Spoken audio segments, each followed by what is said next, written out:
For today's ganap nga, may lakad tayo at samahin nyo akong bumoto. Pero bago nga tayo lumarga, syempre kailangan ko munang gumamit ng Negrita Papaya Lotion. Abay, syempre panangga ko rin to sa mga matitinding araw. Dahil nga ako'y maggegeng-geng, magmomotor lang, kaya naman kailangan ko ng proteksyon. Pero Diyos ko, palibasa kasi iba yung proteksyon na kailangan nyo, chariz.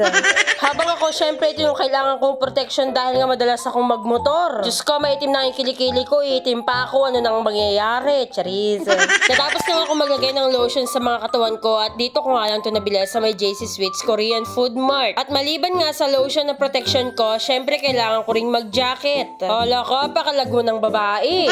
At saka ako naman nahidnuburan yung damit ng motor namin. O akala nyo yung Fortuner gagamitin ko, no? Pero hindi, magbumotor lang tayo para mabilisan. Gaya ng mabilisang pagbigay lang sa'yo ng pera, bumoto ka na sa kanya, chariz. Kaya naman pinaspasan ko na rin kunin tong motor dahil nga medyo malayo pa yung pupuntahan ko. Saan ka pa? Tumakbong kagawad ang dada pero hindi ko siya mabuboto dahil sa iba pa ako nakarehistro, naksyuta. Paano ba naman kasi late nagsabi na tatakbo pala? Kaya naman ayun, hindi ako nakalipat dito sa isang barangay. At dito pa nga rin talaga ako nakarehistro sa may Dubinan West. Abay, pagkarating ko nga dito sa school, may mga nakakakilala na sa akin. Charis, matagal ko nang kilala yung mga yun. Tiladag, bibsimula talaga ni Kavavayo na. Nabay naksyuta ng karaming room dito, hindi ko alam kung saan ba yung precinct number ko. Diyos ko, maabot pa ako sa dulo, dito lang pala sa bungad yung precinct number ko. Makabandog magaya, magbirok ti precinct number no, inikandak lang kwarta. Diyos ko talaga, iboto kayo amin. Pero wala nga akong na-receive na kahit anuman, kaya naman yung mga binoto ko talagang deserve na deserve. At nung ako na ngayon nakapila dito, kaya naman kinuha ko na rin agad yung number ko. Habang iniisip ko kung sino ba yung mga iboboto ko, kahit alam ko na, chariz. At nung nakuha ko na nga yung precinct number ko, dumire-diretso na ako dito sa may classroom. At sa matinding exam nga na sinubok ko, abay Diyos ko, sa wakas natapos na rin ako.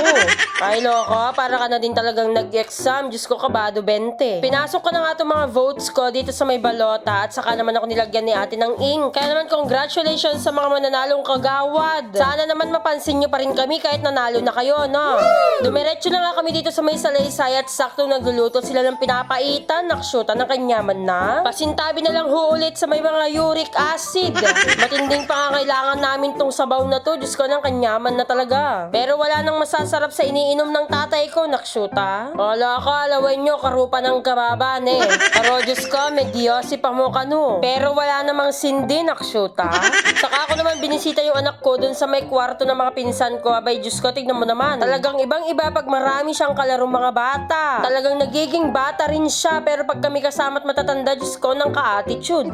Kaya naman sinamantala ko na rin talagang iwan na muna siya dyan habang may mga kalaro. Dahil nga pag kami lang, Diyos ko, mami ng mami. Kaya naman bumaba na rin ako agad habang busy siya at Diyos ko, mas busy na naman pala itong mga tito at tita ko.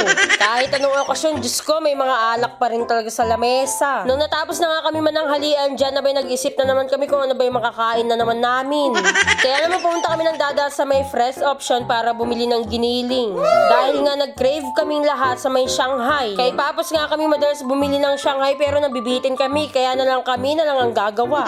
At after nga namin makabili ng giniling, dumiretso na kami dito sa mga gulayan para bumili ng carrots. Abay nuksyuta ng kamahal-mahal ng carrots, 140 isang kilo. At syempre hindi mawawala itong wrapper. Diyos ko, wrapper na ako, magra-wrap pa ako, char. At nabili na nga namin lahat ng mga kailangan namin, kaya naman uuwi na kami para makapag-umpisa. Diyos ko, anong oras na yan? Abay syempre iba na naman yung tricycle namin gamit dito. Basta kung ano yung makita namin dun, yun na yun, charis.